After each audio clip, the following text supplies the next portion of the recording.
급이 안 맞아. 넌 대학도 못 나온 여자잖아. 솔직히 말하면 창피했거든. 10년을 바쳤습니다. 의대 학비를 벌기 위해 새벽마다 일어났고 전공의 시절엔 도시락을 싸서 병원 앞까지 가져다 줬습니다. 그런데 돌아온 건 식탁 위에 내던져진 이혼 합의서 한 장이었습니다. 그날 10년간 끊었던 전화를 걸었습니다. 아빠, 테헤란로에 그 여자 병원 당장 인수해줘. 그리고 1시간 뒤 그 병원의 주인이 바뀌었습니다. 하지만 이건 복수의 시작일 뿐이었습니다. 오늘의 사연 지금 시작합니다. 오늘도 함께 해주셔서 감사합니다. 구독과 좋아요를 눌러주시면 여러분에게 행운이 가득 찾아올 거예요. 오늘 하루도 행복하고 기쁜 일만 가득하시길 바랍니다. 모든 사연을 정성스레 녹여내서 전하는 꼬순이네입니다. 저희 영상은 실화 바탕의 재구성 또는 창작된 시나리오를 바탕으로 제작되었으며 시각적인 몰입감을 위해 AI 생성 이미지를 활용했습니다. 따뜻한 마음으로 시청해 주시면 감사하겠습니다. 강태희가 부엌 싱크대 앞에서 앞치마 끈을 고쳐 묶었습니다. 냄비 속 된장찌개가 보글보글 끓어오르고 식탁 위에는 갓 부친 계란말이와 나물 반찬 4가지가 가지런히 놓여 있었습니다. 태희가 시계를 올려다보며 중얼거렸습니다. 어머, 시간이 벌써 이렇게 됐네. 우리 서방님 기운나게 소고기도 얼른 구워야지. 현관 비밀번호 누르는 소리가 들렸습니다. 태희가 얼굴 가득 웃음을 띠며 현관 쪽으로 몸을 돌렸습니다. 어머, 당신 왔어? 오늘 왜 이렇게 일찍 왔어? 당신 좋아하는 찌개 맛있게 끓여놨어. 얼른 손 씻고 와요. 도국의 손에는 갈색 서류 봉투 하나가 들려 있었습니다. 태희가 봉투를 보며 고개를 갸웃했습니다. 그건 뭐야? 당신 병원에서 무슨 상이라도 받아온 거야? 도국이 아무 말 없이 봉투에서 서류 한 장을 꺼내 식탁 위에 툭 내려놓았습니다. 태희가 젓가락을 내려놓고 서류를 집어들었습니다. 이혼 합의서라는 4글자가 태희의 눈에 들어왔습니다. 태희의 손가락 끝이 가늘게 떨리기 시작했습니다. 이게 지금 다 뭐야? 당신 나랑 지금 농담하는 거지? 오늘 무슨 만우절이야? 도국이 귀찮다는 듯 넥타이를 거칠게 풀며 식탁 의자에 앉았습니다. 농담할 기분 아니니까 긴 말 말고 당장 도장 찍어. 당신이랑 나 이제 끝났어.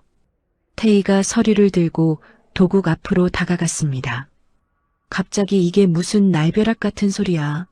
내가 뭘 어쨌다고. 내가 당신한테 무슨 잘못을 했다고 이러는 건데, 응? 잘못한 거 없어. 그냥 당신이랑 나랑 사는 세상이 달라진 것뿐이야. 이제 그만 좀 질척거려. 태희가 서류를 식탁에 쾅 내려치며 목소리를 높였습니다. 세상이 달라져? 안 맞다니. 10년이야. 꼬박 10년. 당신 의대 다닐 때 그 비싼 학비 내가 파출부까지 해가며 벌어다 준 거 잊었어? 당신 전공회 할 때 남들 다 자는 새벽마다 내가 도시락 싸서 병원 문턱 닳도록 드나든 거 세상이 다 아는데. 도국이 깊은 한숨을 내쉬며 태희를 한심하다는 듯 올려다보았습니다. 그러니까 더 싫다는 거야. 나는 번듯한 의사고 당신은 지금 꼴을 좀 봐. 대학 문턱도 못 가본 여자가 내 옆에 서 있으면 남들이 나를 뭐라고 보겠어? 격이 맞아야 같이 살 거 아냐? 태희의 입술이 바르르 떨렸습니다. 지금 나한테 감히 급이 안 맞는다고 했어? 당신 사람이야? 짐승도 은혜는 아니죠. 그래, 사실대로 말해주지. 병원 사람들 모임에 당신 데리고 나갈 때마다 내가 얼마나 창피했는지 알아? 당신 그 촌스러운 말투며 옷차림 정말 옆에 있기만 해도 얼굴이 화끈거렸다고. 태희가 2발짝 뒤로 물러섰습니다. 다리에 힘이 풀려 싱크대 모서리를 잡고 겨우 몸을 지탱했습니다. 당신 다른 여자 생긴 거지? 내 눈은 못 속여. 누구야, 어떤 년이야? 도국이 자리에서 일어나며 양복 단추를 풀었습니다. 채혜라야.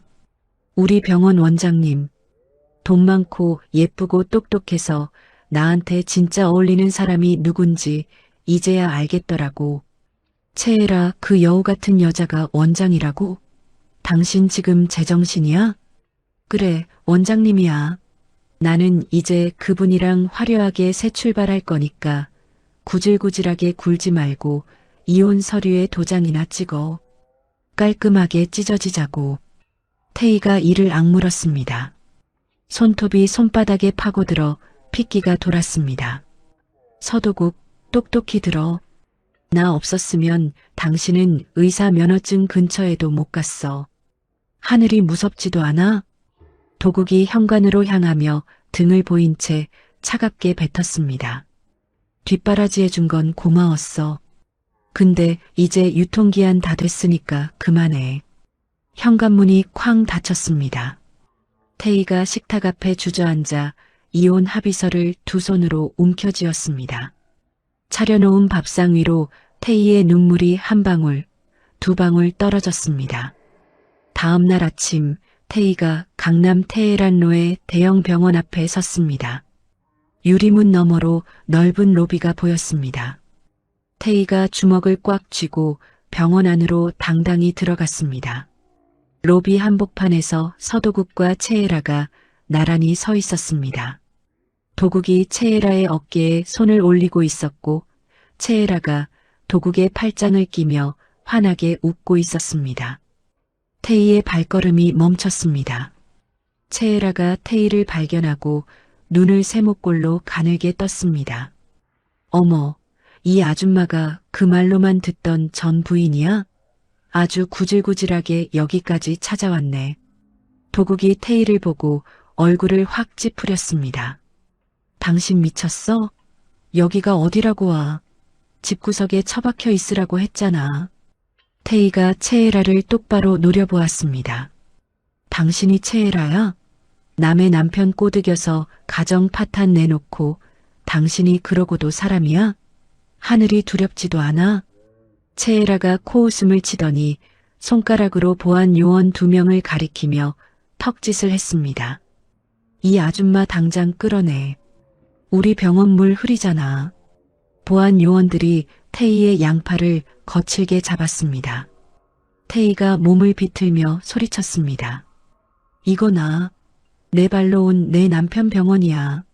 서도국, 너 당장 말 안 해? 채혜라가 태희 앞으로 걸어와 태희의 가방을 획 낚아챘습니다. 가방 지퍼를 열어 안에 든 물건들을 바닥에 와르르 쏟아냈습니다. 낡은 지갑, 칠이 벗겨진 손거울, 굴러다니는 동전 몇 개가 로비 바닥을 굴렀습니다. 어머나 세상에, 이게 내 전 재산이야? 정말 눈 뜨고는 못 봐주겠네. 딱하다 딱해. 채혜라가 태희의 물건들을 구두 끝으로 툭툭 밀어 쓰레기통 쪽으로 보냈습니다. 로비에 있던 환자들이며 간호사들이 일제히 태희를 쳐다보며 수군거렸습니다. 태희의 얼굴이 새빨갛게 달아올랐습니다. 도국은 한쪽에 서서 팔짱을 끼고 그 광경을 구경만 했습니다. 전혀 말릴 생각이 없어 보였습니다. 태희가 바닥에 흩어진 물건들을 떨리는 두 손으로 주워 담으며 입술을 깨물었습니다. 차가운 대리석 바닥에 무릎이 닿아 시려왔습니다. 보안 요원이 태희를 억지로 일으켜 세워 정문 밖으로 밀쳐냈습니다. 유리문이 닫히자 안쪽에서 채혜라의 간드러진 웃음소리가 들려왔습니다. 태희가 병원 앞 인도에 서서 한참을 꼼짝도 하지 못했습니다. 주먹 안에서 손톱이 살을 파고들었지만 가슴이 너무 아파 아픔조차 느껴지지 않았습니다. 태희가 길 건너편 공중전화 부스로 비장하게 걸어갔습니다. 수화기를 들어 번호를 눌렀습니다. 10년 동안 가슴에 묻어두고 한 번도 누르지 않았던 번호였습니다. 신호음이 3번 울린 뒤 낮고 굵은 목소리가 들렸습니다. 누구냐? 태희의 목소리가 젖은 채로 갈라졌습니다. 아빠 나야. 태희. 전화 너머에서 잠시 침묵이 흘렀습니다. 태희야? 내 딸 태희냐? 내가 어쩐 일로 전화를 다 하고 무슨 일이냐? 어서 말해봐라. 태희가 고개를 돌려 병원 건물을 쏘아보았습니다. 유리창 너머로 도국과 채애라가 다정하게 엘리베이터에 타는 모습이 보였습니다. 태희가 수화기를 부서질 듯 꽉 쥐며 말했습니다. 아빠, 강남 태헤란로에 채애라가 원장으로 있는 병원 있어. 그 병원 당장 사버려줘. 돈이 얼마가 들어도 상관없어. 한 명도 남김없이 내 발밑에 무릎 꿇리고 피눈물 쏟게 만들 거야. 강승조 회장이 잠시 숨을 고르더니 아주 든든하게 대답했습니다. 오냐, 내 새끼 눈에서 눈물 나게 한 놈들은 살려두지 않으마. 걱정 말거라. 1시간이면 충분하다. 태희가 수화기를 내려놓았습니다. 공중전화 부스 유리에 비친 태희의 얼굴에서 눈물 자국이 도끼 서린 표정으로 변해가고 있었습니다. 태희의 눈빛은 이미 예전의 착한 아내가 아니었습니다.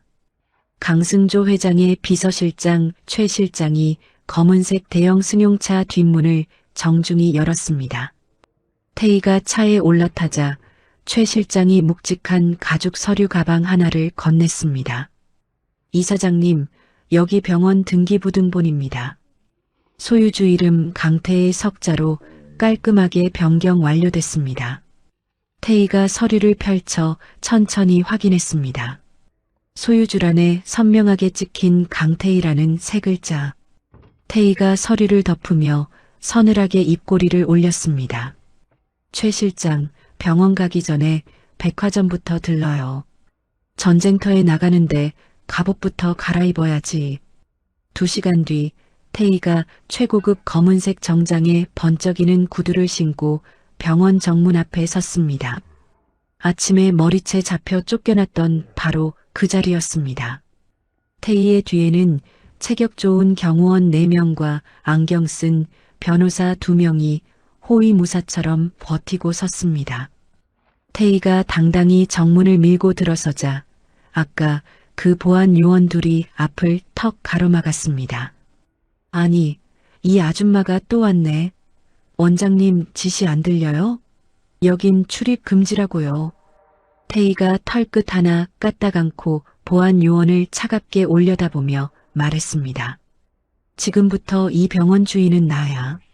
당신들 둘 오늘부로 해고니까 당장 짐 싸서 나가. 보안 요원이 어처구니 없다는 듯 코웃음을 쳤습니다. 뭐라고요? 이 아줌마가 정말 어디서 못된 약이라도 잘못 드셨나? 미친 사람 아니야?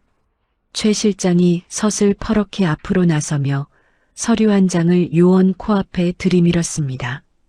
법원 공증까지 마친 병원 인수계약서요. 이 건물 바닥 타일 한 장까지 전부 강태희 이사장님 소유란 말입니다. 당장 안 비켜? 공무집행 방해로 경찰에 넘겨줘? 보안 요원 둘의 얼굴에서 순식간에 핏기가 싹 빠졌습니다.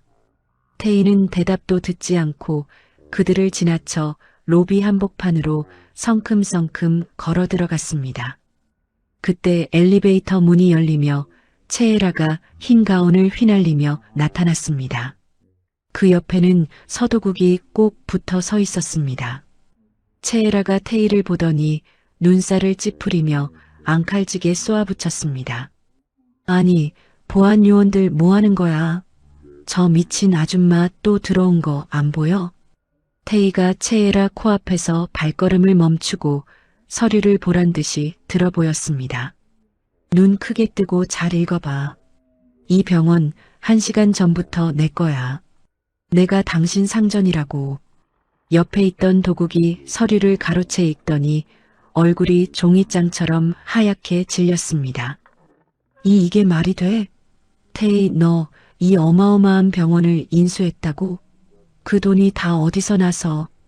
채애라가 도국의 손에서 서류를 빼서 읽으며 손가락을 파르르 떨었습니다. 거짓말이야. 이거 다 가짜라고. 우리 아버지가 국회의원이야. 당신이 누군데 감히. 태희가 한 발짝 바짝 다가가 채에라의 눈을 뚫어지게 들여다보았습니다. 내 아버지가 국회의원이면 나는 이 건물 주인이야. 법보다 무서운 게 돈이라는 거 오늘 똑똑히 가르쳐주지. 당장 원장실에서 내 짐 빼. 내 구두 소리도 아까우니까. 채에라가 발악하며 비명을 질렀습니다. 내 병원을 빼서 내까짓게 감히 내 병원을. 태희는 뒤도 돌아보지 않고 최 실장에게 명령했습니다. 최 실장, 전 직원한테 문자 돌려요. 오늘부로 병원 주인 강태희 이사장으로 바뀌었다고. 최 실장이 즉시 노트북을 열자 잠시 뒤 병원 전체에 천둥 같은 안내 방송이 울려 퍼졌습니다. 전 직원에게 알립니다. 오늘부로 본 병원의 주인은 강태희 이사장님으로 변경되었습니다. 모두 업무에 참고하시기 바랍니다. 로비에 있던 간호사들과 환자들이 술렁이며 웅성거리기 시작했습니다. 겁에 질린 도국이 태희의 팔을 붙잡으며 매달렸습니다. 태희야, 여보. 우리 얘기 좀 하자. 응? 내가 다 설명할게. 태희가 도국의 손을 더러운 물건 치우듯 툭 쳐냈습니다.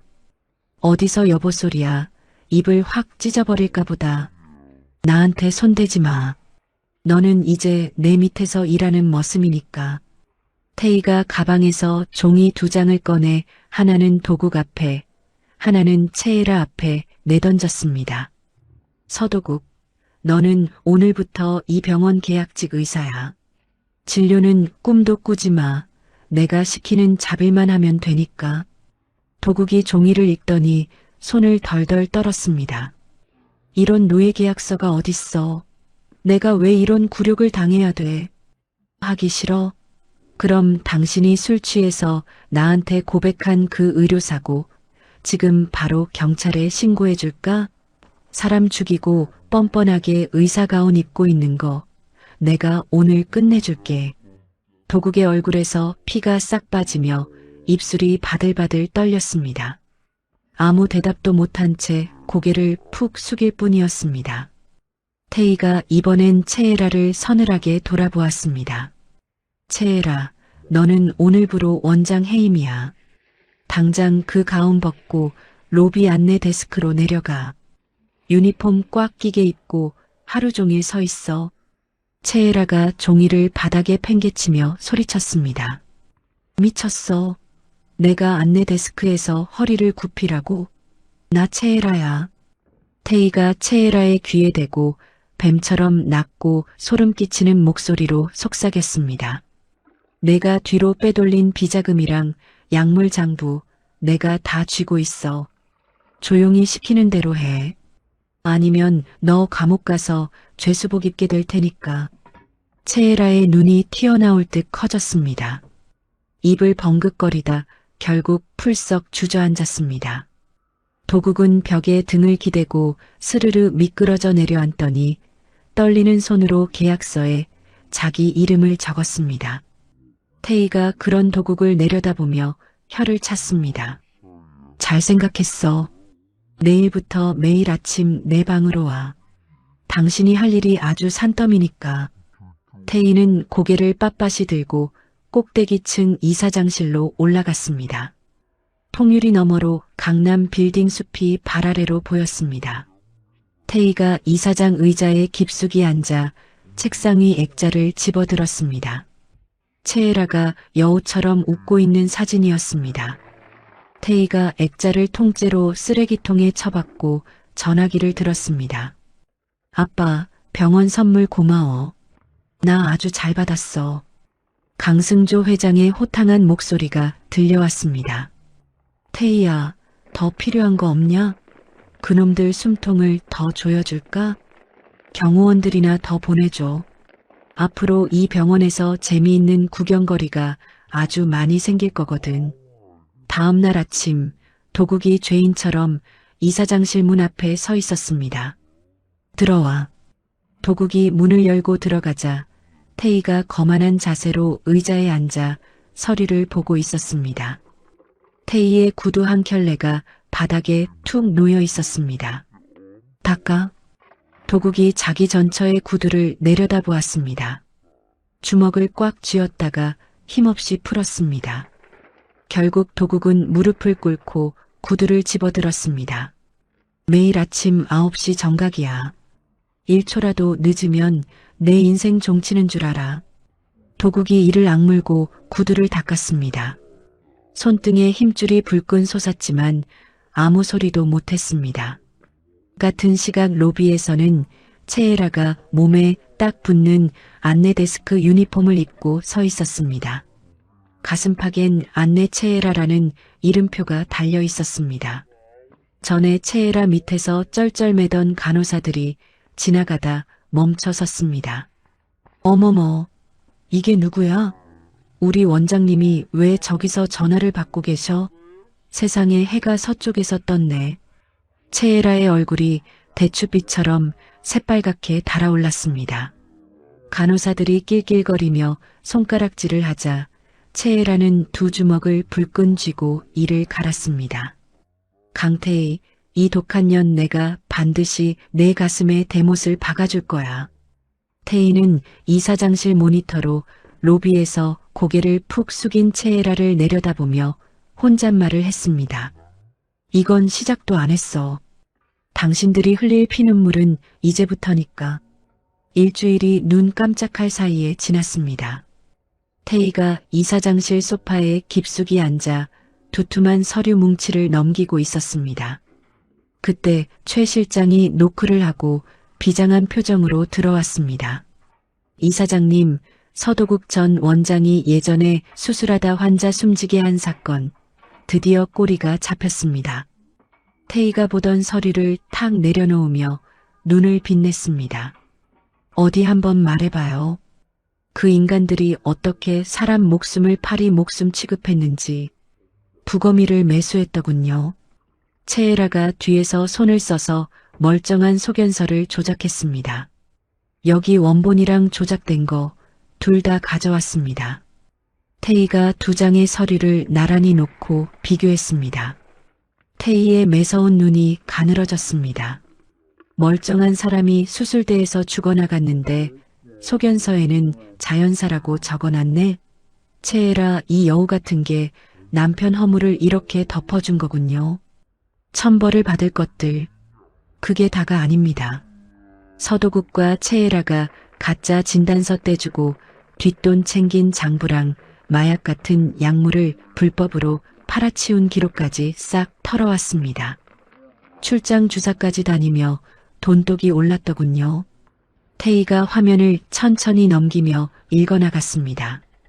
태희의 입꼬리가 살짝 올라가며 서늘한 미소가 번졌습니다. 이 정도면 면허 취소는 당연하고 평생 감옥 구경만 하겠네. 최 실장, 이거 귀한 거니까 보물처럼 잘 모셔둬요.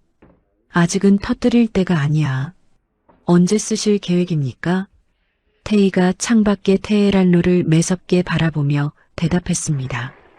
저것들이 세상에서 가장 행복하다고 웃고 있을 때, 그때 뒤통수를 확 갈겨줄 거야. 그래야 제맛이지. 그날 오후 로비 안내 데스크에서 채에라가 찢어질 듯한 목소리로 전화를 받고 있었습니다. 채에라의 눈 밑에는 거무죽죽한 그늘이 푹 패여 있었습니다. 일주일 만에 안색이 흑빛이 된 예라가 전화를 끊자마자 구석에서 도국에게 전화를 걸었습니다. 도국아, 나야. 너 지금 어디야? 도국이 기운 없는 목소리로 대답했습니다. 어디긴 어디야. 지하 주차장에서 강태희 차 닦고 있지. 세차하라고 복가돼서 죽을 맛이다. 지금 세차가 문제야? 우리 이러다 정말 말라 죽어. 저 독한 년 그냥 둘 거야? 그러면 어쩌라고. 태희 손에 우리 목줄이 다 잡혀 있는데. 채에라가 이를 득득 깔며 도끼 서린 목소리로 속삭였습니다. 방법이 있어. 내일 아침에 태희 커피에 약을 타. 정신을 확 놓게 만들어서 미친 여자로 몰아세우자고. 그러면 병원 다시 우리 거야. 도국이 소스라치게 놀라며 대답했습니다. 그러다 들키면 우리 정말 끝장이야. 지금은 안 끝났어? 내일 아침이야. 약은 내가 준비할 테니까 넌 시키는 대로만 해. 도국이 길게 한숨을 내쉬며 알겠다고 전화를 끊었습니다.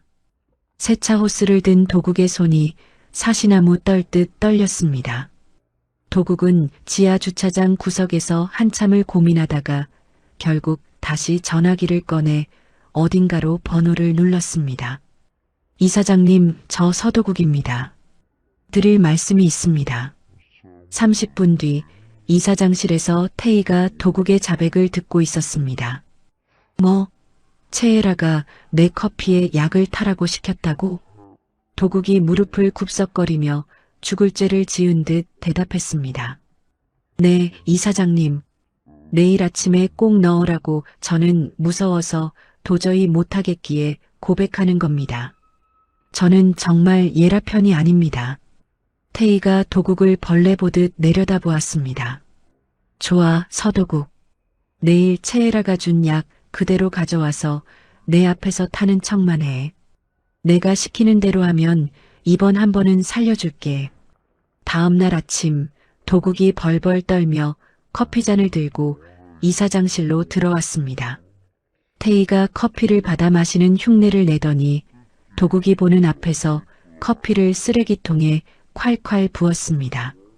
그러고는 갑자기 의자에서 미끄러져 바닥에 쓰러졌습니다. 으가. 태희가 온몸을 부들부들 떨며 경련을 일으키자 도국이 연기인 줄 알면서도 뒤로 주춤 물러섰습니다. 이 이사장님, 채혜라 불러올까요? 당장 불러와. 5분 뒤 채혜라가 이사장실 문을 벌컥 열고 뛰어들어왔습니다. 바닥에 고꾸라진 태희를 보자 예라의 입꼬리가 귀걸이에 걸릴 듯 올라갔습니다. 어머나, 드디어 약발이 듣네. 강태희, 꼴 좋다. 채혜라가 태희 앞에 쪼그리고 앉아 태희의 턱을 획 잡아 올렸습니다. 내가 나한테 준 모욕에 비하면 이건 껌값이지. 이제 넌 미친년으로 낙인 찍혀서 평생 병원 신세나 지게 될 거야. 태희가 축 늘어져 있자 채혜라는 도끼가 머리 끝까지 올라 태희의 목을 두 손으로 꽉 졸랐습니다. 내가 없어져야 내가 다시 원장이 돼. 알겠어? 죽어버리라고. 그 순간 숨어있던 경찰들이 문을 박차고 뛰어들어왔습니다. 채혜라 씨, 살인 미수 현행범으로 체포합니다. 손 떼. 채혜라가 자지러지게 놀라며 소리쳤습니다. 이게 뭐야? 당신들 누구야? 바닥에 있던 태희가 아무 일 없었다는 듯 스르르 몸을 일으켰습니다. 태희가 옷 안쪽에 숨겨둔 작은 카메라를 툭툭 치며 말했습니다.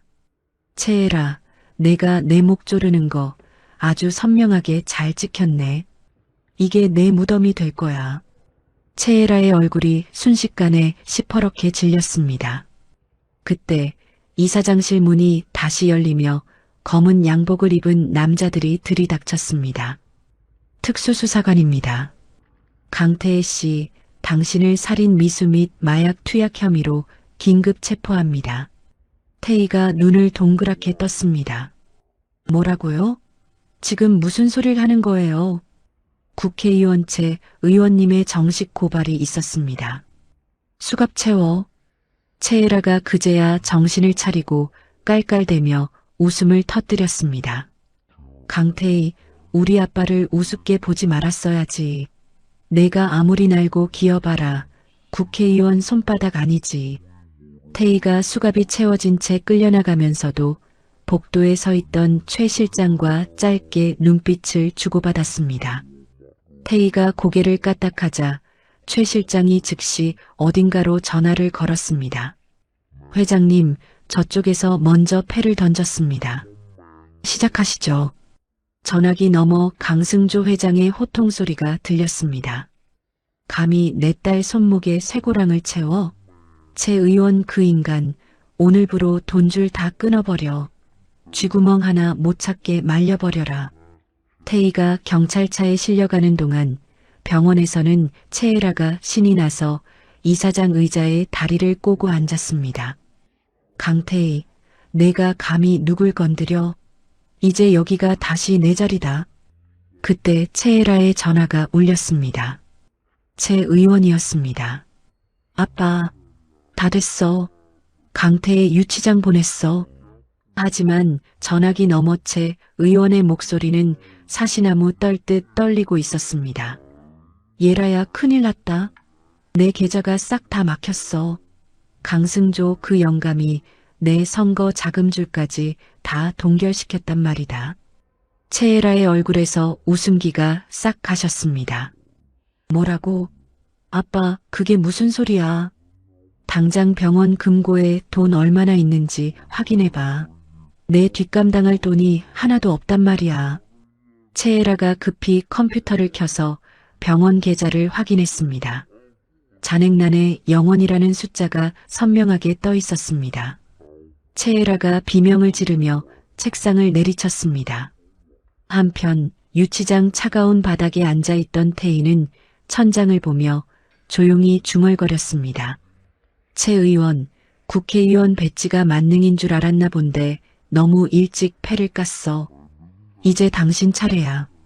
유치장 철창 복도 너머로 또각또각 날카로운 구두 소리가 가까워졌습니다.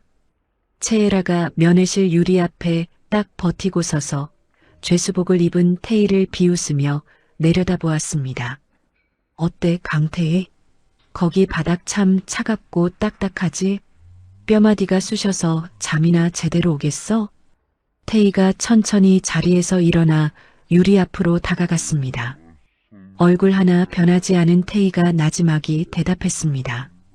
내 걱정해줘서 참 고맙네. 근데 예라야, 지금은 나보다 내 걱정을 하는 게 훨씬 낫지 않을까? 내 앞날이 아주 캄캄해 보이는데. 최애라가 코웃음을 치며 콧대를 높였습니다. 내 걱정? 웃기고 있네. 병원은 이제 다시 내 손아귀에 들어왔어. 넌 거기서 늙어 죽을 때까지 평생 콩밥이나 먹으라고. 태희가 유리에 손을 살짝 대며 빙그레 미소를 지었습니다. 그래, 지금 마음껏 웃어둬. 그래야 나중에 올 때 더 서러울 테니까. 최애라가 재수 없다는 듯 인상을 팍 찌푸리며 획 돌아섰습니다. 또각거리는 구두 소리가 복도를 따라 멀어지자 태희는 다시 차가운 바닥에 앉았습니다. 태희의 표정은 폭풍 전야처럼 담담하기만 했습니다. 그 시각 병원 로비에서는 간호사 20명이 팔짱을 낀 채 나란히 줄을 서 있었습니다. 최애라가 기세등등하게 로비를 가로지르자 수간호사가 앞을 턱 막아섰습니다. 원장님, 아니 최애라 씨, 우리 간호사들 오늘부로 전원 진료 거부에 들어갑니다. 최애라가 눈을 부릅뜨며 소리를 질렀습니다. 뭐라고? 너희 지금 미쳤어? 누가 이딴 결정을 해? 강태희 이사장님이 진짜 주인입니다. 불법으로 자리를 뺏은 사람 지시는 손가락 하나 까딱 안 할 거니까 그리 아세요. 최애라가 눈이 뒤집혀 수간호사의 멱살을 잡으려 손을 뻗었습니다. 이것들이 지금 나를 우습게 보고 대들어? 당장 손 안 내려. 수간호사가 눈 하나 깜짝 안 하고 한 발짝도 물러서지 않았습니다. 어디 한번 쳐보시죠. 당장 폭행죄로 신고해서 유치장에 넣어드릴 테니까. 최애라가 이를 부득부득 갈며 떨리는 손을 내렸습니다. 간호사들이 일제히 로비를 빠져나가자 텅 빈 로비에 최애라 혼자 덩그러니 남았습니다. 진료가 딱 멈춰버리자 접수 창구는 아수라장이 됐습니다. 환자들이 때로 몰려와 소리를 지르고 난리가 났습니다. 언제 진료해준다는 거야? 사람 죽일 일 있어? 병원이 무슨 구멍가게야? 환자가 죽으면 당신이 책임질 거야. 최애라는 허겁지겁 이사장실로 도망쳐 문을 잠그고 전화를 걸었습니다. 아빠, 병원이 난리가 났어. 간호사들이 싹 다 파업했다고. 전화기 너머 채 의원의 목소리는 사시나무 떨듯 떨리고 있었습니다. 예라야, 나도 지금 내 코가 석자다. 오늘 저녁 뉴스에 내 비리 기사가 몽땅 나간단다. 강승조 그 영감이 검찰에 자료를 몽땅 넘겨버렸어. 그럼 나는 어떡하라고. 아빠, 일단 죽은 듯이 버텨봐. 내가 어떻게든 수를 써볼 테니까. 전화가 툭 끊겼습니다. 채애라는 미친 사람처럼 비명을 지르며 전화기를 바닥에 내던졌습니다. 사흘 뒤 태희가 당당하게 유치장 문을 열고 나왔습니다. 강승조 회장이 미리 손을 써둔 덕분에 모든 혐의가 싹 씻겨나갔습니다. 태희는 아버지가 보내준 헬기를 타고 병원 옥상에 화려하게 내려앉았습니다. 강한 바람에 태희의 머리카락이 흩날렸지만 눈빛만은 칼날처럼 번뜩였습니다. 태희가 이사장실 문 앞에 도달하자 거기엔 채애라가 초라하게 서 있었습니다. 눈은 핏발이 서고 입술은 하얗게 타들어간 채였습니다. 사흘 밤낮을 공포에 떨며 밥 한술 못 넘긴 귀신 같은 몰골이었습니다. 채애라가 태희의 구두 발치에 털썩 무릎을 꿇었습니다. 태희야, 제발 한 번만 봐줘. 나 정말 이대로는 못 살아. 살려줘. 태희가 그런 예라를 벌레 보듯 내려다보았습니다. 예라야, 기억나니? 내가 이 로비 바닥에 무릎 꿇고 빌 때 내가 나한테 뭐라고 했어? 측은하다고 비웃으면서 내 가방 쓰레기통에 처박았잖아. 채애라가 고개를 땅에 쳐박고 흐느꼈습니다. 내가 죽을 죄를 지었어.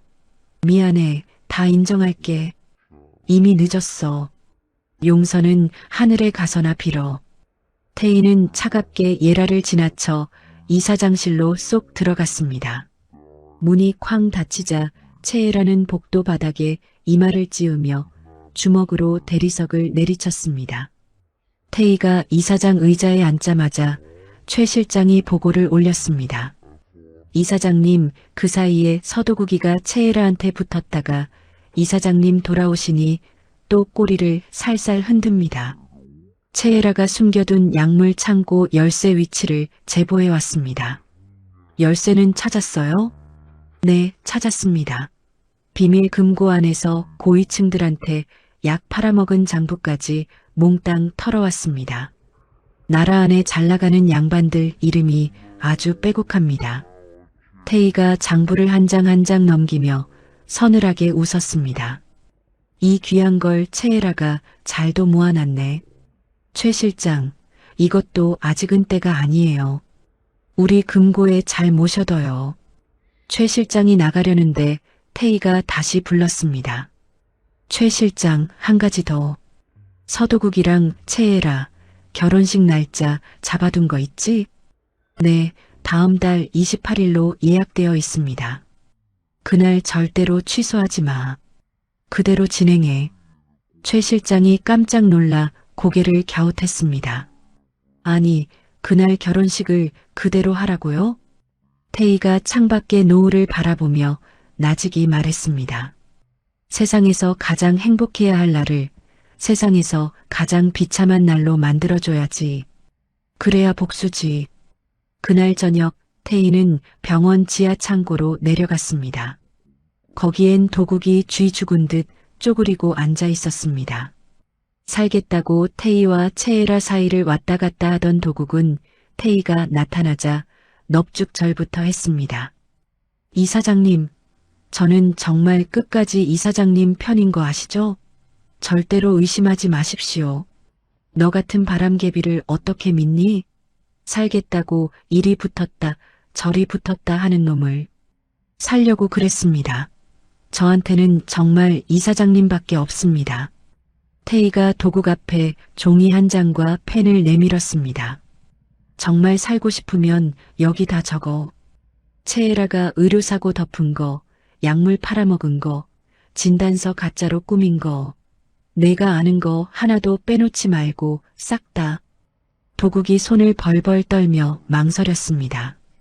이걸 쓰면 저도 감옥 가야 합니다.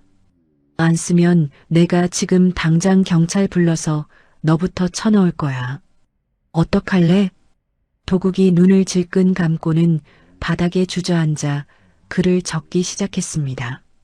삐뚤빼뚤한 글씨였지만 제 살길을 찾으려 필사적으로 적어 내려갔습니다. 태희는 그 진술서를 받아 안주머니에 챙기며 말했습니다. 이 종이 한 장이 내 목숨값이다. 소중하게 써줄게. 태희가 창고를 나오며 경호원에게 툭 한마디 던졌습니다. 밥은 줘. 굶겨 죽이면 재미없으니까. 이사장실로 돌아온 태희는 달력에 다음 달 28일에 빨간 동그라미를 크게 그렸습니다. 그러고는 의자에 기대 눈을 감고 혼잣말을 했습니다. 엄마 조금만 더 기다려요. 이제 정말 다 왔어. 태희가 이사장실 책상 앞에 앉아 돋보기를 치켜들고 노트북 화면을 뚫어지게 들여다보고 있었습니다. 화면에는 채에라 병원이 지난 10년 동안 뒤로 빼돌린 구린 돈의 흐름이 줄줄이 사탕처럼 엮여 있었습니다. 숫자가 깨알 같았지만 태희의 매서운 눈에는 그놈들의 빈틈이 딱 걸려들었습니다. 그때 노크 소리가 들리더니 최 실장이 젊은 남자 한 명을 데리고 들어왔습니다. 검은 후드티를 푹 눌러쓰고 운동화를 신은 20대 후반의 앳된 청년이었습니다. 이사장님, 이쪽은 강남에서 귀신도 모르게 정보를 캐내기로 소문난 보안 전문가 한현우 씨입니다. 이 친구 손에 걸리면 못 찾아낼 게 없습니다.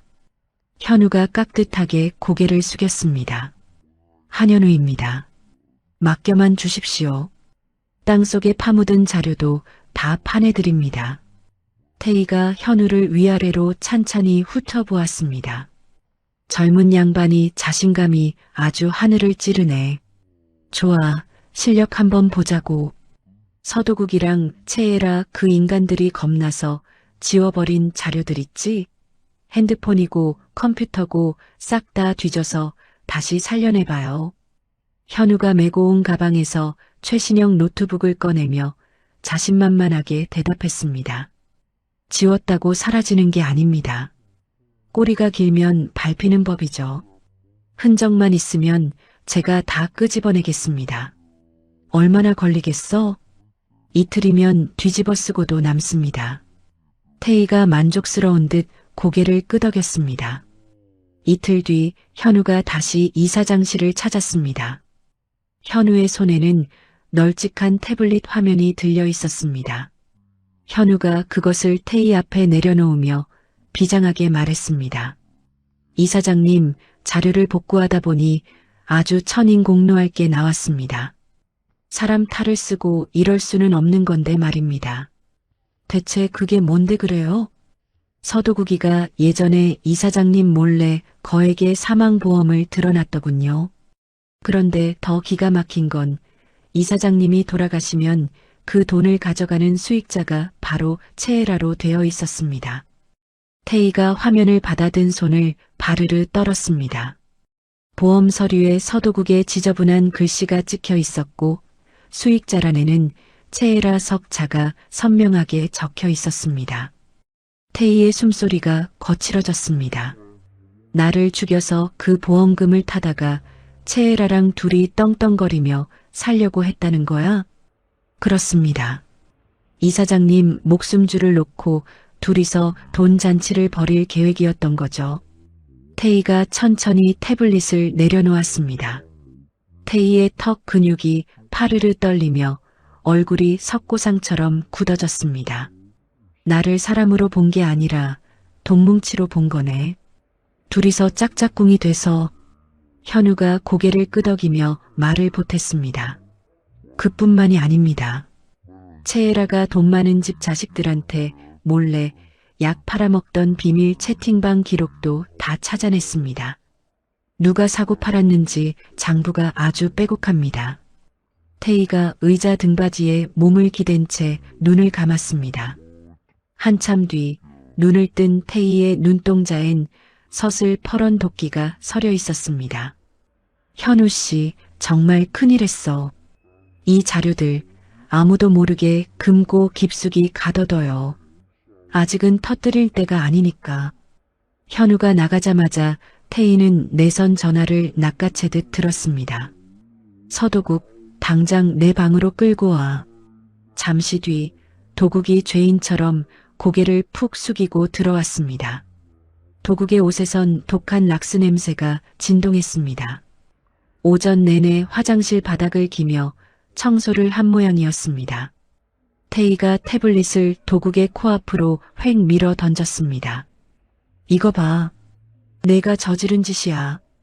도국이 화면을 보는 순간 얼굴이 흑빛이 되어 사시나무 떨듯 떨었습니다. 이건 태희야. 그게 아니라 내 사망보험금 수익자가 채혜라라고? 나 죽여서 그 돈으로 둘이 살림 차리려고 했어? 내가 그러고도 사람이야? 짐승도 제 주인은 안 물어. 도국이 바닥에 넙죽 엎드려 손이 발이 되도록 빌었습니다. 아닙니다. 그건 다 채혜라가 시킨 겁니다. 저는 정말 어쩔 수 없이 시키는 대로만. 어쩔 수 없이? 내 목숨의 값을 매겨놓고 그 입에서 변명이 나와. 태희가 벌떡 일어나 도국 앞에 섰습니다. 서도국, 넌 나를 죽이려 했지만 나는 너를 안 죽여. 아니, 못 죽여. 도국이 희망을 품은 듯 고개를 들어 태희를 올려다보았습니다. 정말입니까? 저를 살려주시는 겁니까? 죽으면 편하잖아. 나는 내가 내 밑에서 평생 화장실이나 닦으면서 개처럼 비참하게 늙어가는 꼴을 평생 지켜볼 거니까. 그게 내 복수야. 태희가 경호원을 불러 도국을 짐짝처럼 끌어내버렸습니다. 그날 오후 태희는 병원 복도를 걷다가 널찍하고 텅 빈 전시실 앞에 멈춰 섰습니다. 태희가 최 실장에게 전화를 걸어 서늘하게 명령했습니다. 최 실장, 이 전시실 이름을 진실의 방이라고 붙여요.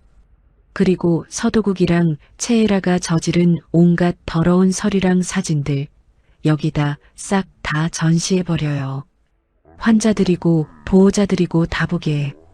이틀 뒤 전시실 벽면은 그야말로 지옥도가 되었습니다. 조작된 진단서, 약물거래 장부, 의료사고를 덮으려던 녹취록들이 유리 액자 속에 낱낱이 공개되었습니다. 소문을 들은 사람들이 전시실 앞으로 구름처럼 몰려들어 수군거렸습니다. 세상에, 저 원장이 사람 잡는 도살자였네. 의사가운 입고 약 장사를 했다니 말세다 말세야. 채혜라가 로비에서 그 광경을 보고는 얼굴이 불그락푸르락해서 달려왔습니다. 예라가 미친 듯이 유리 액자를 떼어내려 발악했습니다. 이거 당장 치워. 누가 이딴 걸 붙여놨어. 다 죽여버릴 거야. 경호원이 예라의 팔을 쇠지팡이처럼 꽉 붙잡았습니다. 이사장님 허락 없이는 먼지 하나 못 닦습니다. 가만히 계시죠. 내 병원에서 감히 나한테 손을 대? 이거 나. 그때 태희가 복도 저 멀리서 천천히 걸어왔습니다. 태희가 예라 앞에 서서 차갑게 뱉었습니다. 내 병원 아니라고 몇 번을 말해. 아직도 꿈속에서 사니? 태희가 전시물을 가리키며 덧붙였습니다. 거기 적힌 거 토씨 하나 틀리지 말고 잘 외워둬. 결혼식 날 온 세상 사람들이 다 보게 될 테니까. 채혜라의 눈이 뒤집힐 듯 커졌습니다. 결혼식이랑 이게 무슨 상관이야. 내가 뭔데 내 결혼식을 망쳐. 태희는 대꾸도 없이 예라를 스쳐 지나갔습니다. 곧 알게 될 거야. 내 인생에서 가장 화려하고 비참한 날이 될 테니까. 이사장실로 돌아온 태희는 달력을 빤히 쳐다보았습니다. 결혼식까지 이제 딱 열흘 남았습니다. 태희가 현우에게 전화를 걸었습니다. 현우 씨, 결혼식 날 생중계 준비 다 됐지? 전국 어디서든 텔레비전만 틀면 나오게 아주 대대적으로 준비해줘요. 현우의 호탕한 목소리가 들려왔습니다. 걱정 마십시오. 하객들은 물론이고 방구석에 앉은 사람들까지 팝콘 먹으면서 구경하게 만들어 놓겠습니다. 태희가 전화를 끊고 서랍에서 검은 봉투를 꺼내 가슴에 꼭 안았습니다. 그 안에는 도국에 잡힐 진술서와 보험 서류, 그리고 억울하게 죽은 엄마의 한이 서린 서류들이 들어 있었습니다. 28일 그날이 너희들이 인간으로 사는 마지막 날이야. 결혼식을 딱 열흘 앞둔 어느 날 현우가 얼굴이 잿빛이 되어서 이사장실로 급히 뛰어들어왔습니다. 이사장님, 이거 보통 일이 아닙니다. 아주 큰 건이 걸려들었습니다. 태희가 서류를 탁 내려놓고 현우를 매섭게 쳐다보았습니다. 숨 넘어가겠네. 대체 뭐가 그렇게 대단한 건데 그래요? 채에라 병원이 그냥 개인 병원이 아니었습니다. 메디아라는 거대 의료 조직의 검은 돈을 세탁하는 창구였어요. 그런데 더 기가 막힌 건 그 조직 대가리가 지금 보건복지부에서 떵떵거리는 높은 관리라는 겁니다.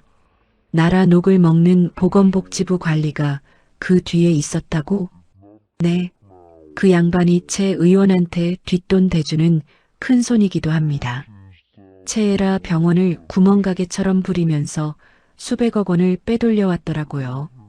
태희가 의자에서 벌떡 일어나 창가로 성큼성큼 걸어갔습니다. 테헤란로의 빌딩 숲이 발 아래로 보였지만 태희의 머릿속은 복잡하게 굴러갔습니다. 채에라 하나 잡으려고 했더니 그 위에 구렁이가 한 마리 더 있었네. 이사장님, 저 정도 거물을 건드리면 정말 위험합니다. 그냥 채에라랑 서도국만 요절내고 여기서 끝내시는 게. 태희가 단호하게 고개를 저었습니다. 아니, 잡초는 뿌리를 안 뽑으면 비 한 번 오면 또 자라나는 법이야. 이번 기회에 싹 다 같이 쓸어버릴 거야. 그게 내 계획이야. 현우가 태희의 서슬 퍼런 기세에 눌려 잠시 멍하니 있다가 고개를 끄덕였습니다. 알겠습니다.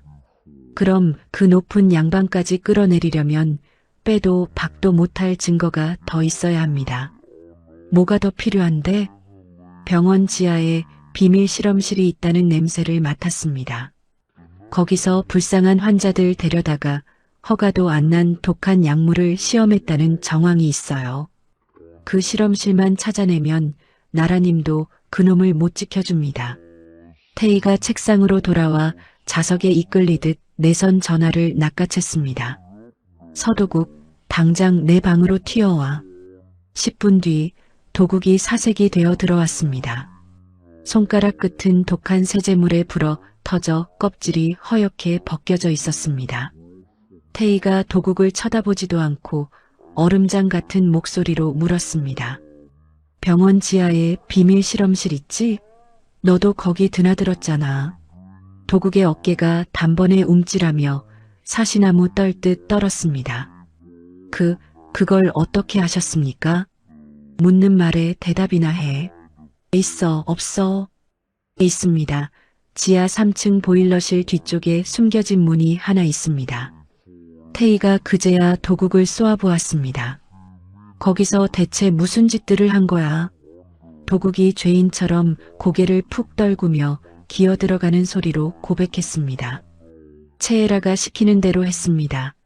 나라에서 허가도 안 내준 약물을 환자들한테 몰래 주사했습니다. 저도 먹고 살려다 보니 몇 번 거들 수밖에 없었습니다. 태희의 눈에서 불꽃이 튀었습니다. 주먹을 얼마나 세게 쥐었는지 손등에 핏줄이 밧줄처럼 붉어져 나왔습니다. 그 환자들은 지금 어떻게 됐어?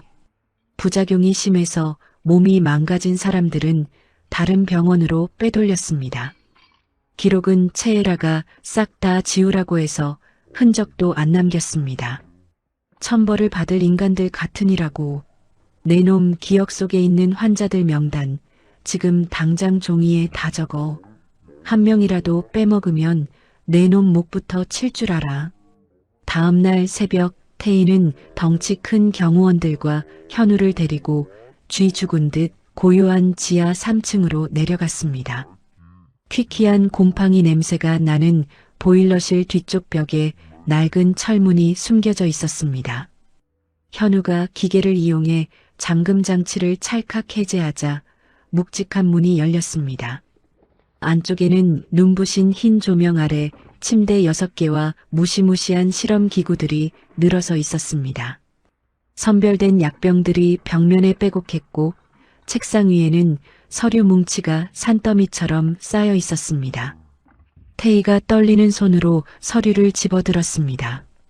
환자 이름이며 투여한 약물 반응이 빼곡히 적힌 걸 보자 피가 거꾸로 솟는 것 같았습니다. 사람 목숨 가지고 이런 악마 같은 짓을 하다니. 현우가 컴퓨터를 켜서 빛의 속도로 파일들을 뒤졌습니다. 이사장님, 여기 다 있습니다. 실험 데이터는 물론이고 그 보건복지부 관리한테 보낸 보고, 이메일까지 통째로 남았습니다. 태희가 눈을 감고 깊은 숨을 내뱉었습니다.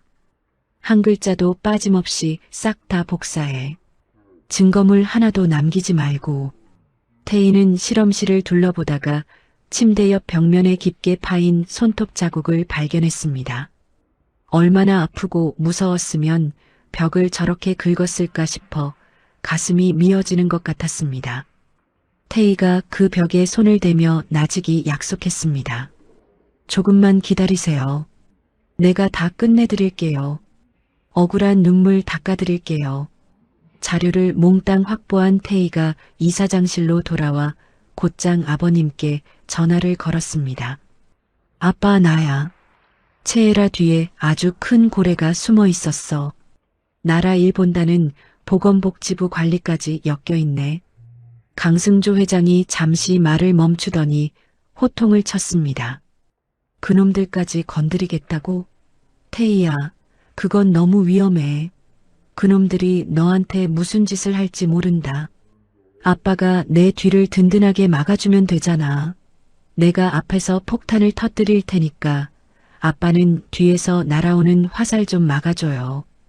회장이 껄껄 웃으며 허락했습니다. 뭐냐? 내 딸이 장군인데 아비가 겁쟁이처럼 굴어서야 되겠냐? 대신 경호원 놈들 2배로 붙여라. 머리카락 하나라도 상하면 안 된다. 태희는 곧바로 최 실장을 불렀습니다.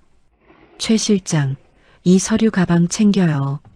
나 지금 그 보건복지부 관리 직접 만나러 갈 거니까. 다음 날 오전 태희는 나라 일을 본다는 그 양반의 사무실을 들이닥쳤습니다. 가죽 의자에 거만하게 앉아있던 50대 남자가 태희를 힐끗 보더니 콧방귀를 뀌었습니다. 강태혜 씨라고? 여긴 무슨 일로 온 거요? 바쁜 사람 붙들고 말이요. 태희가 두툼한 서류 봉투를 책상 위에 툭 던졌습니다. 바쁘신 줄 아니까 짧게 하죠. 이거 직접 확인해 보세요. 남자가 봉투를 열어 서류를 보더니 금방이라도 쓰러질 듯 안색이 흙빛이 됐습니다. 이마에는 개기름 같은 땀방울이 송골송골 맺혔습니다. 이걸 당신이 어떻게 구했어? 어떻게 구했는지가 뭐가 중요해요? 거기 적힌 게 다 사실이라는 게 중요하지. 사람 목숨 가지고 약 장사한 거 나라님이 아시면 어떨 것 같아요? 남자가 부들부들 떨며 봉투를 챙기려 들었습니다. 원하는 게 뭐야? 돈이야? 태희가 종이 2장을 더 꺼내 놓았습니다. 돈 같은 소리 하네. 여기 자수서랑 사직서 2장 있어요. 당신 발로 나갈 건지 수갑 차고 나갈 건지 직접 고르세요. 남자가 눈을 부릅뜨며 소리를 질렀습니다. 지금 나를 협박하는 거야? 내가 누군 줄 알고. 협박 아니에요. 기회를 드리는 거지. 일주일 뒤 채에라 결혼식 날 이거 전국의 생중계로 다 틀어버릴 거니까 그때 가서 후회하지 마세요. 태희는 사무실을 당당히 걸어 나왔습니다. 뒤편에서 남자가 책상 위 물건을 집어 던지며 비명을 지르는 소리가 복도 끝까지 들려왔습니다. 차에 올라탄 태희가 현우에게 전화를 걸었습니다. 현우 씨, 결혼식 생중계 장비 다 챙겼지? 호텔홀 안에 카메라 싹 다 설치하고 전국 방방곡곡 안 나오는데 없게 만들어. 걱정 마십시오. 안방에서 사과 깎아 드시는 할머니들도 다 보시게 준비 끝냈습니다. 태희가 창밖의 불빛을 보며 가슴 안주머니에 든 검은 봉투를 꽉 쥐었습니다. 서도국과 채예라의 추악한 범죄 기록이 손끝에 닿았습니다. 딱 일주일이야. 그때가 너희들 제삿날인 줄 알아라. 결혼식 전날 밤 태희는 자택의 커다란 거울 앞에 홀로 섰습니다. 순백의 신부 대신 머리부터 발끝까지 칠흑 같은 검은 드레스를 입고 서늘한 빛의 귀걸이를 달았습니다. 거울 속 태희의 눈은 그 어느 때보다 단단하고 차갑게 빛나고 있었습니다. 태희가 거울 속의 자신을 보며 나직이 은졸였습니다. 엄마, 오래 기다렸지? 내일이면 다 끝나. 그 인간들 피눈물 흘리는 거 꼭 지켜봐줘. 화장대 위 액자 속에서 태희의 어머니가 인자하게 웃고 있었습니다. 태희는 액자 유리를 손으로 조심스레 쓸어내리고는 망설임 없이 돌아섰습니다. 결혼식 당일 오전 강남 테헤란로의 최고급 호텔 앞은 문전성시를 이뤘습니다. 번쩍이는 고급 승용차들이 줄을 지어 들어오고 정계와 재계의 내로라 하는 인사들이 하나둘 연회장 안으로 들어섰습니다. 그런데 홀 안에 들어선 하객들은 고개를 갸웃거렸습니다. 화사한 꽃장식 대신 수천 송이의 검은 장미가 홀 전체를 무겁게 뒤덮고 있었기 때문입니다. 아니, 명색이 결혼식인데 웬 검은 장미래? 꼭 장례식장 같지 않아? 요즘 강남 부자들 사이에서 유행하는 특별한 연출인가 보지. 참 별난 취향이네. 그 시각 신랑 대기실에서 도국은 몸에 딱 끼는 예복을 입고 서 있었습니다. 겉은 번지르르 했지만 셔츠 안쪽은 이미 식은 땀으로 축축하게 젖어 있었습니다. 대기실 문 앞은 태희가 붙여둔 경호원들이 문지기처럼 떡하니 지키고 있었습니다. 도국이 거울을 보며 나비 넥타이를 고쳐 매려 했지만 손가락이 사시나무 떨듯 떨려 매듭이 자꾸만 풀렸습니다. 시간 됐습니다. 나오시죠. 경호원의 차가운 명령에 도국은 도살장에 끌려가는 소처럼 무거운 발걸음을 옮겨 식장 입구에 섰습니다. 신부 대기실의 채예라도 상황은 마찬가지였습니다. 화려한 웨딩드레스를 입었지만 예라의 눈은 초점을 잃고 멍해져 있었습니다. 태희의 지시를 받은 화장사가 예라의 얼굴에 두껍게 분칠을 하고 있었지만 예라의 입꼬리는 납덩이라도 달린 듯 축 처져 있었습니다. 신부님, 고개 좀 들어보세요. 그래야 화장이 예쁘게 먹죠. 화장사가 뺨을 톡톡 쳤지만 예라는 넋이 나간 사람처럼 천장만 바라보았습니다. 드디어 예식 시간이 되자 사회자가 무대 위로 올라와 마이크를 잡았습니다. 본격적인 예식에 앞서 두 분의 아름다운 사랑을 담은 축하 영상을 먼저 상영하겠습니다. 홀 정면의 대형 화면이 환하게 켜졌습니다. 하객들은 박수 칠 준비를 하며 화면을 올려다보았습니다. 그런데 화면에 나온 것은 달콤한 연애 장면이 아니라 칙칙한 병원장실 안의 몰래카메라 영상이었습니다. 도국과 채예라가 서류를 들고 은밀하게 속삭이는 소리가 홀 전체에 쩌렁쩌렁 울려 퍼졌습니다. 이 환자 진단서 당장 다시 써. 보험금 거액으로 타내려면 병명을 싹 바꿔야 한단 말이야. 예라야, 이러다 들통나면 우리 둘 다 끝장이야. 걸릴 리가 없잖아. 내가 다 뒤처리할 테니까 넌 그냥 시키는 대로 도장이나 찍어. 홀 안이 순식간에 물 끼얹은 듯 조용해지더니 이내 웅성거리는 소리로 가득 찼습니다. 하객들은 서로 얼굴을 마주보며 경악한 표정을 지었습니다. 영상은 멈추지 않았습니다. 수술실에서 환자가 죽어나가는데 소견서를 조작하라고 소리를 지르는 채예라의 악마 같은 모습, 약병을 상자에 담아 뒷돈을 챙기는 현장이 적나라하게 이어졌습니다. 어머머, 세상에 저게 다 뭐야? 의사가 아니라 도둑놈들이었네. 사람 목숨 가지고 장난을 쳐? 저것들이 그러고도 사람이야? 비명 섞인 탄식이 터져나오고 겁에 질린 하객 몇 명이 자리를 뜨려 했지만 출구마다 경호원들이 성벽처럼 가로막고 섰습니다. 영상이 끝날 때까지는 아무도 못 나갑니다. 끝까지 지켜보시죠. 30분 동안 이어진 범죄 기록 영상 앞에 도국은 다리에 힘이 풀려 그 자리에 주저앉아 버렸습니다. 온몸을 부들부들 떨며 눈물 콧물을 흘리는 꼴이 말이 아니었습니다. 채에라 역시 대기실에서 뛰쳐나와 홀로 들어섰다가 화면 속 자신의 추악한 모습과 마주하고는 입을 벌린 채 돌부처처럼 굳어버렸습니다. 영상이 끝나자 호라는 숨소리조차 들리지 않는 고요함에 잠겼습니다. 그때 무대 연문이 열리며 태희가 걸어 나왔습니다. 칠흑 같은 검은 드레스를 입은 태희는 마치 심판하러 온 여신 같았습니다. 태희가 무대 중앙에서 하객들을 한 명씩 매섭게 둘러보며 입을 열었습니다. 오늘 이 자리에 와주신 분들 참 고생 많으셨습니다. 보시다시피 오늘 이 자리는 두 사람의 결합식이 아닙니다. 추악한 두 범죄자의 심판식입니다. 태희의 말이 끝나자마자 홀 뒷문이 쾅 열리며 검은 양복을 입은 수사관들이 들이닥쳤습니다. 태희는 안주머니에서 검은 봉투를 꺼내 수사관에게 건넸습니다.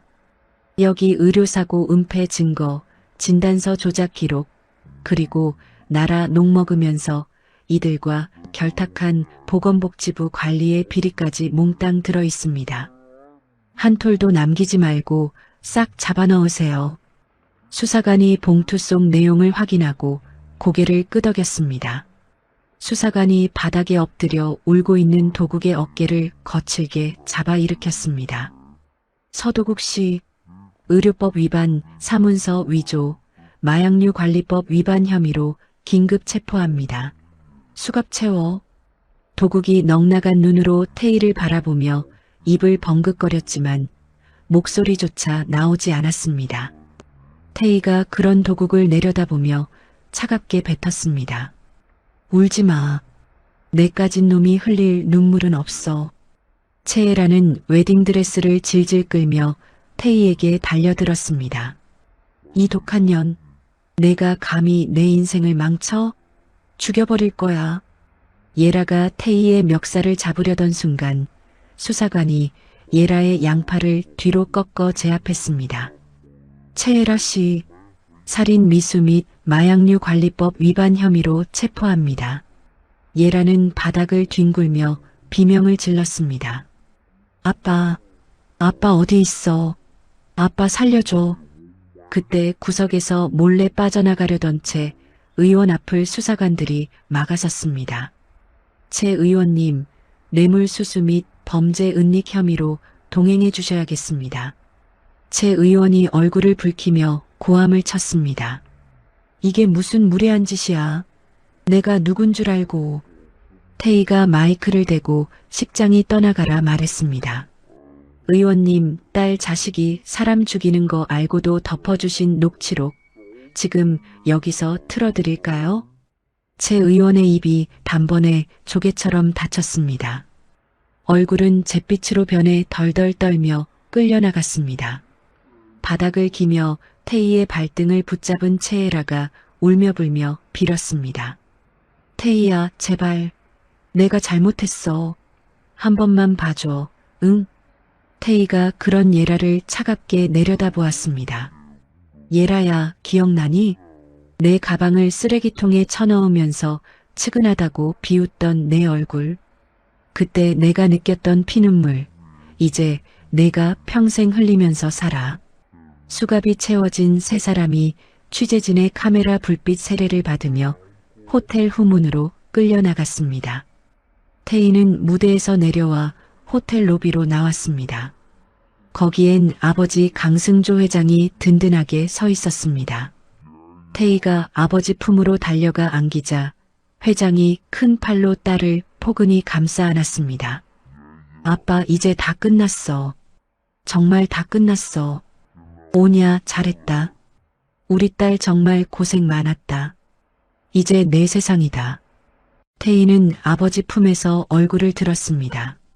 눈가는 젖어 있었지만 입가에는 세상에서 가장 통쾌하고 아름다운 미소가 번지고 있었습니다.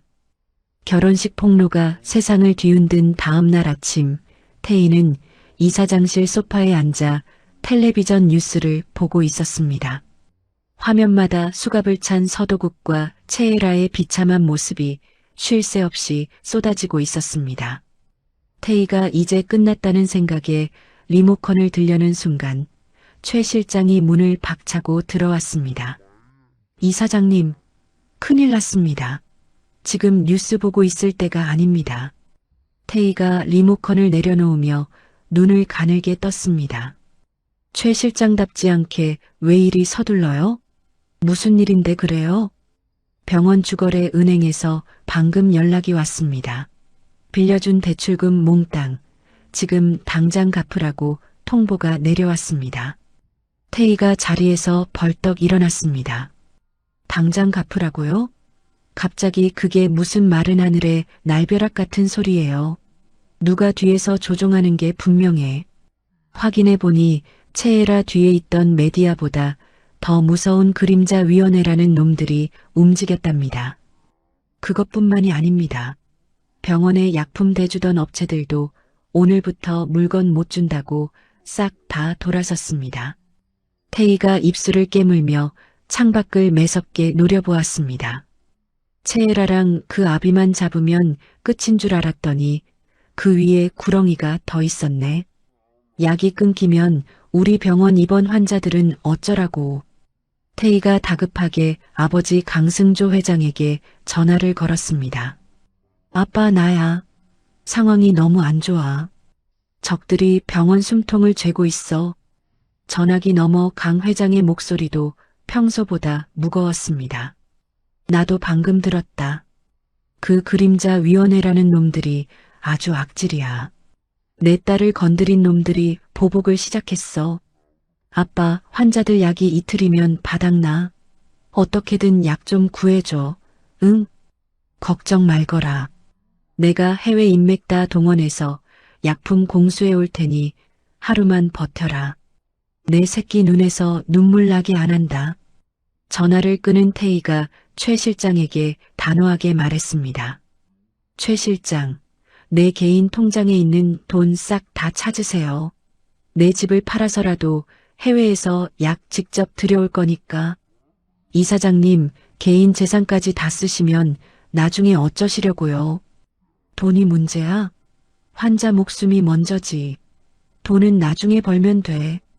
그날 오후 조력자 현우가 이마에 땀을 뻘뻘 흘리며 뛰어들어왔습니다. 이사장님, 엎친 데 덮친 격입니다. 더 큰 불이 터졌어요. 현우가 태블릿 화면을 보여주자 뉴스 속보에 강태희 이사장, 전 남편 살인 교사 혐의라는 말도 안 되는 자막이 흐르고 있었습니다. 구치소에 있는 서도국이가 괴한들한테 얻어맞아 실신했답니다. 그런데 저놈들이 이걸 이사장님이 시킨 짓이라고 거짓 소문을 퍼뜨렸어요. 검찰에서 이사장님 잡으러 오겠답니다. 태희가 주먹으로 책상을 쾅 내리쳤습니다. 내가 왜 그 쓰레기 같은 놈을 때려. 억울해서 잠도 안 오네. 거기서 끝이 아닙니다.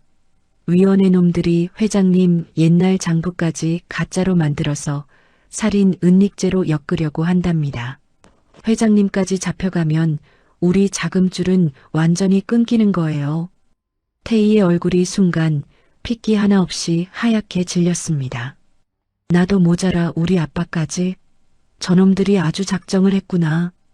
태희는 의자에 털썩 주저앉아 두 손으로 얼굴을 감싸쥐었습니다. 하지만 잠시 후 손을 내린 태희의 눈은 도끼 어린 호랑이처럼 번뜩였습니다. 현우 씨, 그 그림자 위원회 대가리들이 어디서 모이는지 알아냈어? 강남 비밀클럽에서 주기적으로 모인다는 첩보를 입수했습니다. 위치도 확인했고요. 좋아. 내가 직접 가서 끝장을 보겠어. 최 실장이 앞을 막아섰지만 태희는 단호했습니다. 아빠까지 잡혀가면 나도 끝이야. 앉아서 죽기를 기다릴 순 없어. 그날 밤 강승조 회장에게서 전화가 왔습니다. 태희야, 아빠가 내일 제 발로 검찰에 가기로 했다. 아빠, 안 돼. 가면 못 나와. 그건 함정이라고. 안다 하지만 아빠가 재물이 돼야 내가 그놈들 잡을 시간을 벌 거 아니냐. 아빠 걱정은 말고 넌 내 할 일을 해라. 내 딸 장군인 거 잊지 마라.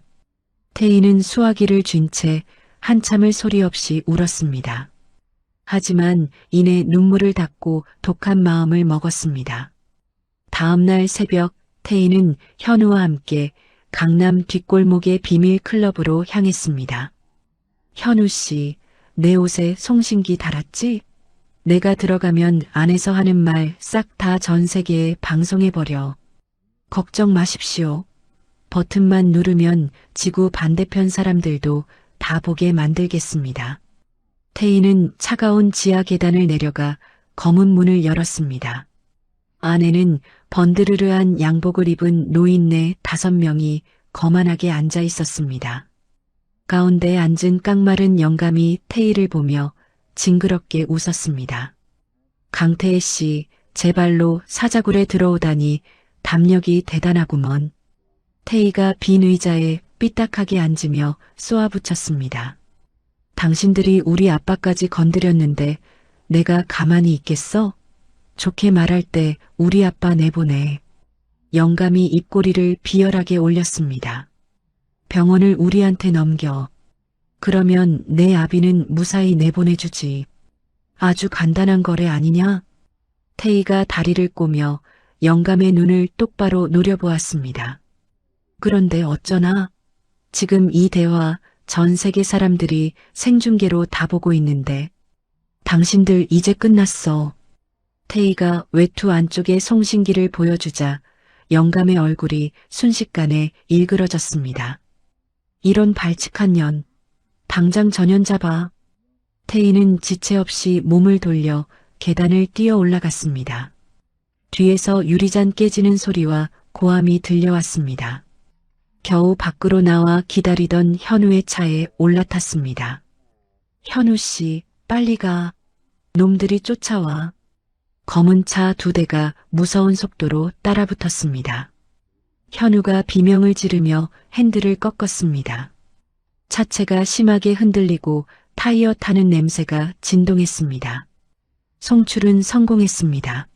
전 국민이 다 봤어요. 잘했어, 이제 거의 다 와.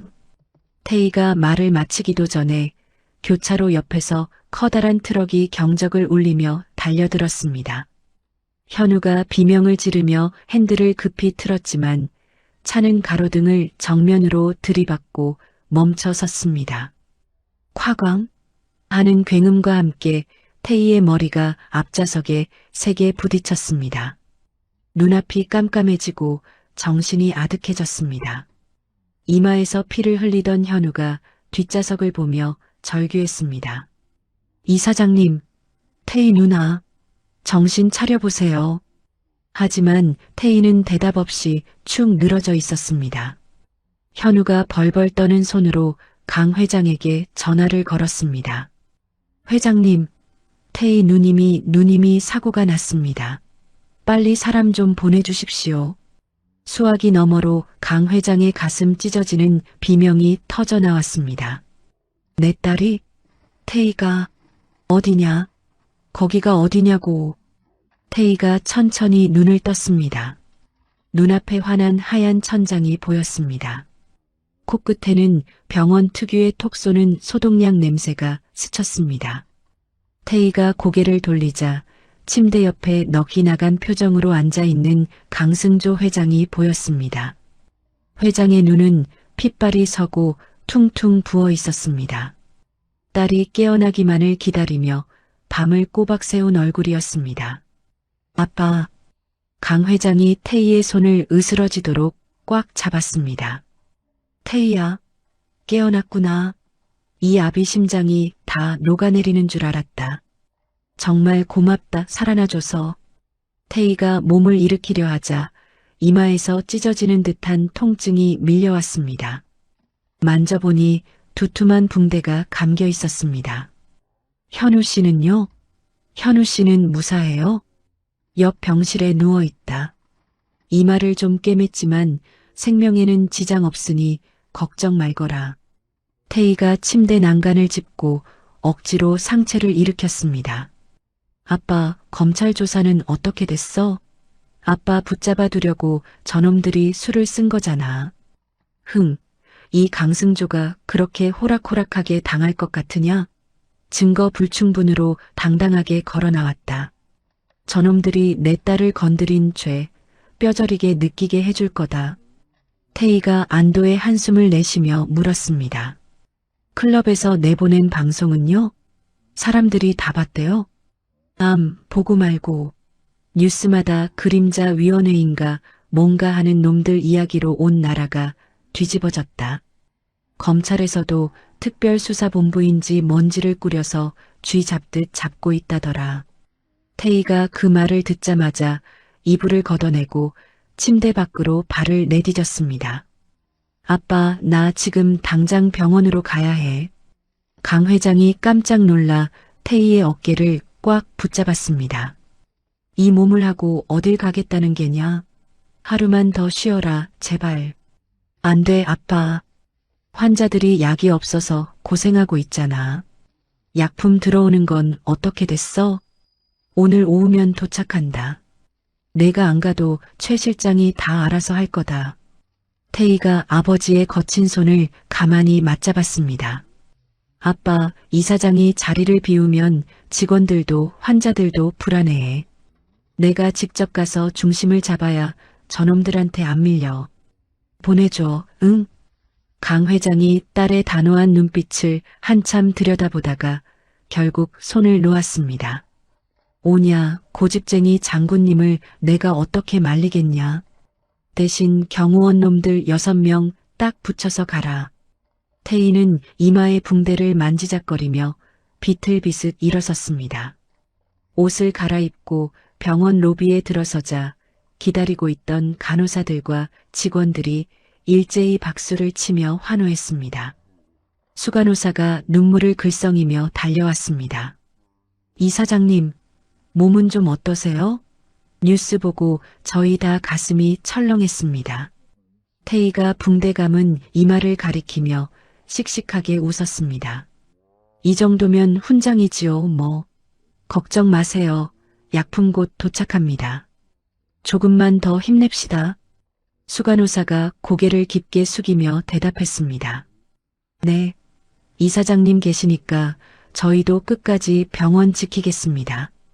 태희가 이사장실에 올라가자 현우가 이마에 커다란 반창고를 붙인 채 키보드를 두드리고 있었습니다. 아니, 현우 씨, 환자가 왜 여기 있어? 가서 누워 있어야지. 현우가 쑥스럽게 웃으며 화면을 태희 쪽으로 돌렸습니다. 제가 누워있게 생겼습니까?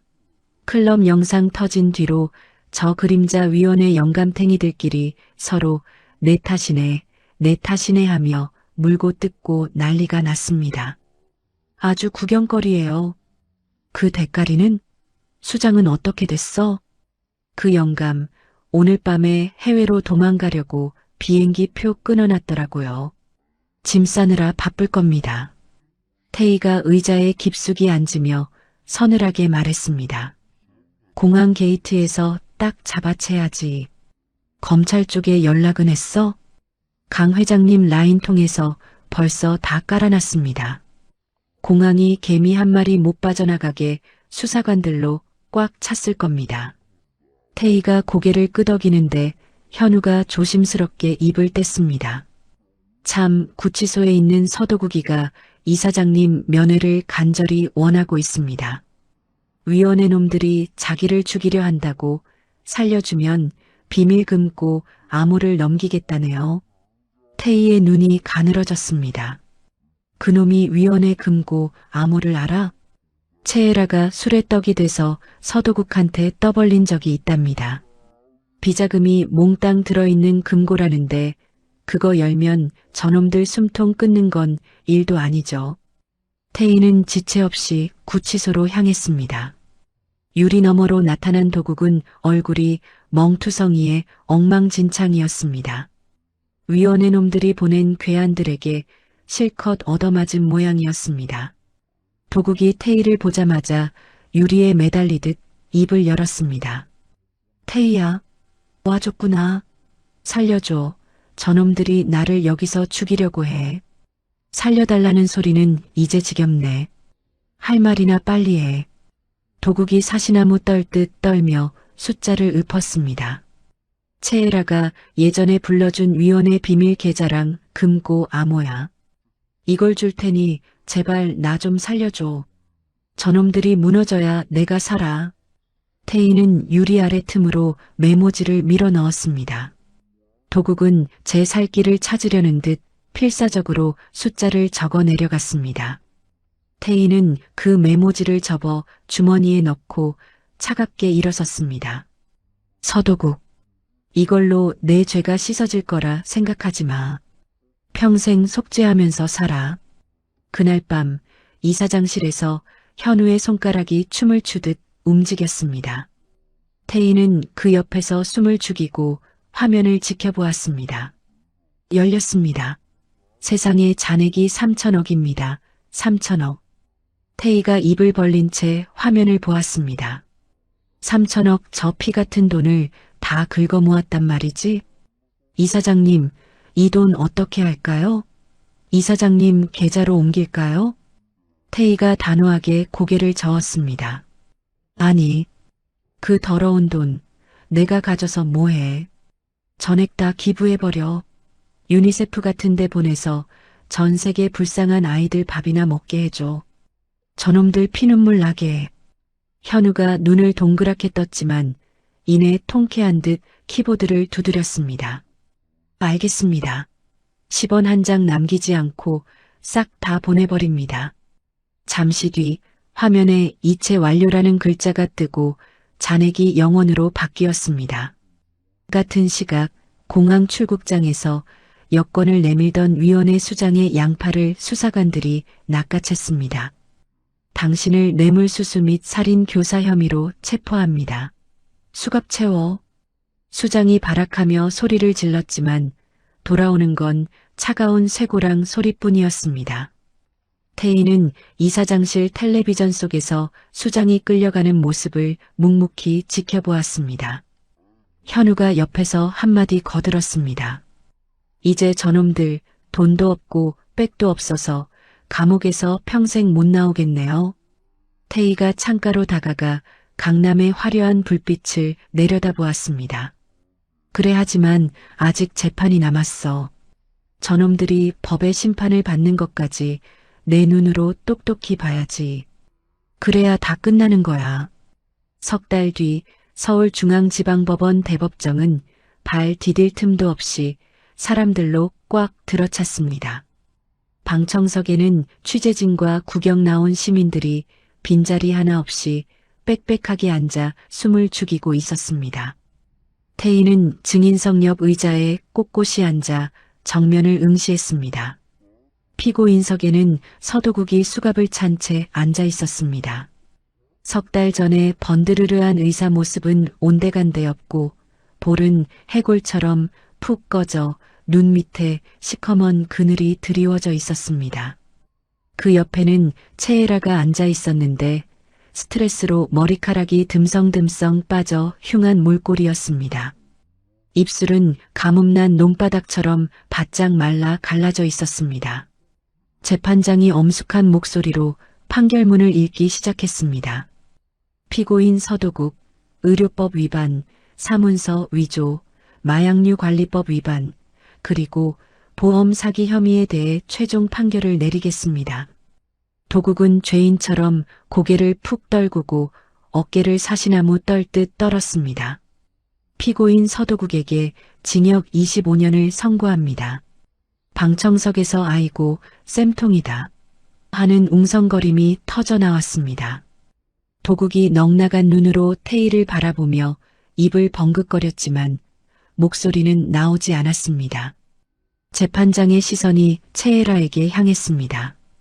피고인 채에라, 의료법 위반 및 살인 미수, 그리고 불법 임상시험 혐의에 대해 판결합니다. 죄질이 극히 불량하여 사회에서 영구히 격리할 필요가 있습니다. 피고인 채에라에게 무기징역을 선고합니다. 그 소리에 채에라는 피고인석 난간을 잡고 있던 손을 놓치며 바닥에 털썩 주저앉았습니다.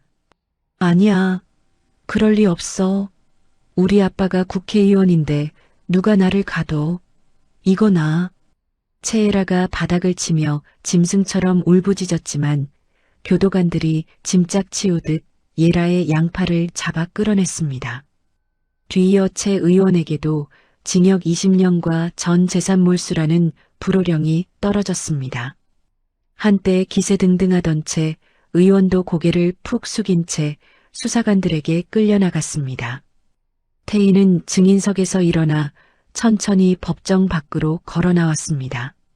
문을 나서는 순간 등 뒤에서 갈라진 목소리가 태희를 붙잡았습니다.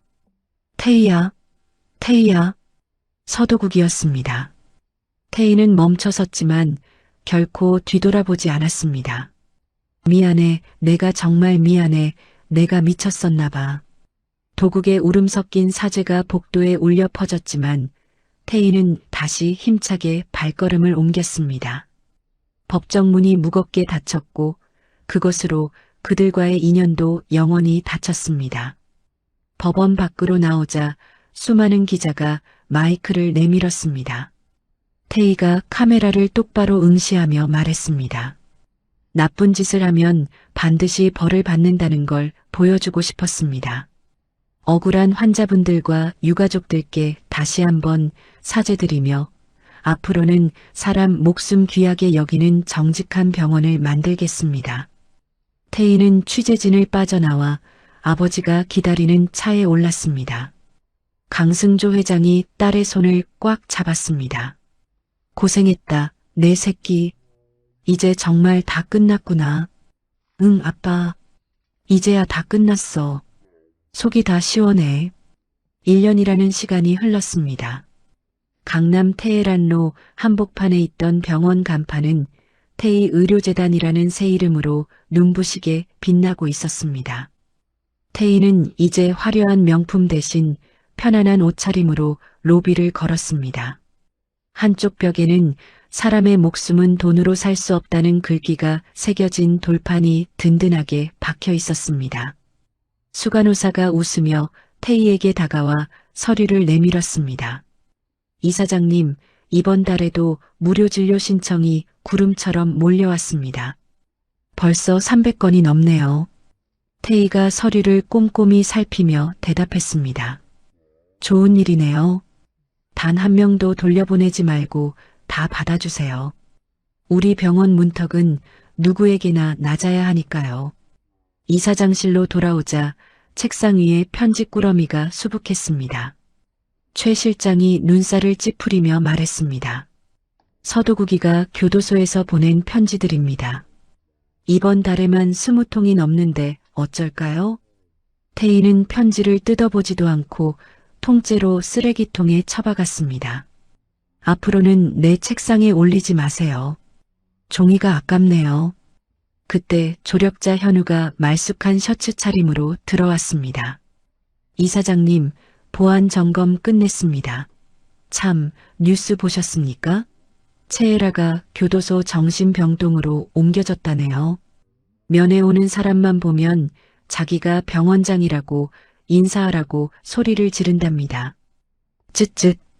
태희는 잠시 손을 멈췄지만 이내 아무렇지 않게 서류를 넘겼습니다. 인과응보지 뭐. 본인이 만든 감옥에 갇힌 거니까. 점심시간 태희는 이사장 전용 식탁 대신 직원들과 함께 줄을 서서 밥을 받았습니다. 이사장님, 된장찌개 맛이 기가 막히죠? 같이 먹으니까 더 맛있네요. 간호사의 말에 태희도 환하게 웃으며 대답했습니다. 그럼요. 밥은 여럿이 모여서 웃으며 먹어야 진짜 밥이지요. 오후에는 병원 옥상에 올라갔습니다. 거기엔 강승조 회장이 테니스 라켓을 들고 기다리고 있었습니다. 태희야, 오늘 저녁에 아비랑 테니스 한 판 어떠냐? 요즘 몸이 근질근질해서 죽겠다. 아니, 아빠, 이 옥상에서 치자는 거야? 공 다 아래로 떨어지게. 태희의 농담에 부녀가 함께 호탕하게 웃었습니다. 한참을 웃던 강 회장이 딸의 어깨를 토닥이며 나직이 말했습니다. 태희야, 내 엄마가 하늘에서 보면서 정말 좋아하겠구나. 우리 딸 장하다고. 태희의 눈가가 촉촉해졌습니다. 태희는 맑은 하늘을 올려다보며 구름 너머로 엄마의 미소를 떠올렸습니다. 알고 계실 거야, 엄마도. 태희는 주머니에서 검은 카드 한 장을 꺼냈습니다.